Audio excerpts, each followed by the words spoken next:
And ಈ Vikalpa cinema ಏನಿದೆ, it is a beautiful story. Actually Prithvi ಅವರು ನನಗೆ ಸ್ಟೋರಿ ನರೇಟ್ ಮಾಡಕ್ ಬಂದಾಗ he gave me a detailed picture, ಹೇಗಾಗುತ್ತೆ, ಯಾವ ತರ ಬರುತ್ತೆ ಅಂತ. And again second time meet ಮಾಡಿದಾಗ he was very very sure. And ಅವ್ರಿಗೆ ಏನ್ ಬೇಕು ಅನ್ನೋದು ಅವ್ರಿಗೆ ಎಷ್ಟು ಮಟ್ಟಿಗೆ ಚೆನ್ನಾಗಿ ಗೊತ್ತಿತ್ತು ಅಂದ್ರೆ ಹಿ ವಾಸ್ ವೆರಿ ಪರ್ಟಿಕ್ಯುಲರ್ ದಟ್ ಇದನ್ನ ಹೀಗೆ ಹೇಳಬೇಕು, ಈ ವರ್ಡ್ ನ ಇದೇ ತರ ಪ್ರೊನೌನ್ಸ್ ಮಾಡಬೇಕು ಅನ್ನೋದನ್ನು ಕೂಡ ಅವ್ರು ಅಷ್ಟು ಚೆನ್ನಾಗಿ ಏನ್ ಹೇಳೋದು ಶಿಕ್ಷಣ ಕೊಟ್ರು ಅಂತ ಹೇಳಬಹುದು ದ್ಯಾಟ್ ವೇ. ಹಂಗಾಗಿ ಈ ಪಾತ್ರ, ನನ್ನ ಪಾತ್ರ ಬಂದು ಸೈಕಿಯಾಟ್ರಿಸ್ಟ್ ಪಾತ್ರ ಈ ಚಿತ್ರದಲ್ಲಿ.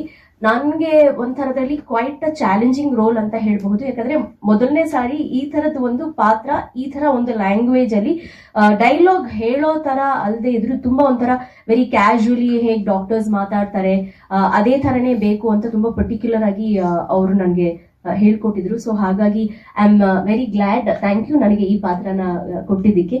ಅಂಡ್ ಸಿನಿಮಾ ತುಂಬಾನೇ ಅದ್ಭುತವಾಗಿದೆ. ಈ ನಮ್ಮ ಚಿತ್ರ ಅಂತ ಹೇಳ್ತಾ ಇಲ್ಲ, ಆಸ್ ಸಚ್ ನೀವು ನೋಡ್ತಾ ಇರಬಹುದು, ಎಲ್ಲ ಹೊಸಬ್ರು ಕಾಣಿಸ್ತಾ ಇದ್ರು ಕೂಡ each one of them have lived up to the characters ಅಂತ ಹೇಳೋಕೆ ಇಷ್ಟಪಡ್ತೀನಿ.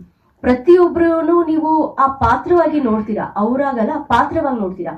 ತುಂಬಾ ಸಲ ಅವ್ರನ್ನ ನೋಡಿದ ತಕ್ಷಣ ಎಷ್ಟು ಚೆನ್ನಾಗಿದೆ ಅಂತಾನೆ ಅನ್ಸತ್ತೆ. ತುಂಬಾನೇ ಸೊಗಸಾಗಿ ಮಾಡಿದ್ದಾರೆ. ಅಂಡ್ ಪೃಥ್ವಿ ಅವರ ಅದ್ಭುತವಾದ ಅಭಿನಯವನ್ನ ನೀವು ನೋಡಬಹುದು. He so well read. He's ಏನ್ ಮಾಡ್ತಾರೆ, ಏನೋ ಒಂಥರ ತುಂಬಾ ಚೆನ್ನಾಗಿ ಅಚ್ಚುಕಟ್ಟಾಗಿ ಪ್ಲಾನ್ ಮಾಡಿ ಎಕ್ಸಿಕ್ಯೂಟ್ ಮಾಡಿರುವಂತಹ ಚಿತ್ರ ಅಂತ ಹೇಳೋಕೆ ಇಷ್ಟಪಡ್ತೀನಿ. ಐ ಥಿಂಕ್ ಅವರ corporate experience has come into use in this ಅಂತ ಅನ್ಸುತ್ತೆ. ತುಂಬಾ ಬಹಳ ಸೊಗಸಾಗಿ ಬಂದಿದೆ. ಅಂಡ್ ಇಂದು ಅವರಿಗೆ ಥ್ಯಾಂಕ್ ಯು ವೆರಿ ಮಚ್. ಈ ತರ ಒಂದು ಸಿನಿಮಾಕ್ಕೆ ನಿಮ್ಮ ಸಪೋರ್ಟ್ ಇರೋದಕ್ಕೆ. All the very best. ಎಲ್ಲರಿಗೂ ಒಳ್ಳೇದಾಗ್ಲಿ. ಹೊಸ ವರ್ಷ ಎಲ್ಲರಿಗೂ ಒಳ್ಳೆ ಒಳ್ಳೆ ಅವಕಾಶ, ಸುಖ, ಶಾಂತಿ, ಸಮೃದ್ಧಿ, ಆರೋಗ್ಯ ಎಲ್ಲವನ್ನ ತಂದ್ಕೊಡ್ಲಿ ಅಂತ ಕೇಳ್ಕೊತೀನಿ. Thank you very much.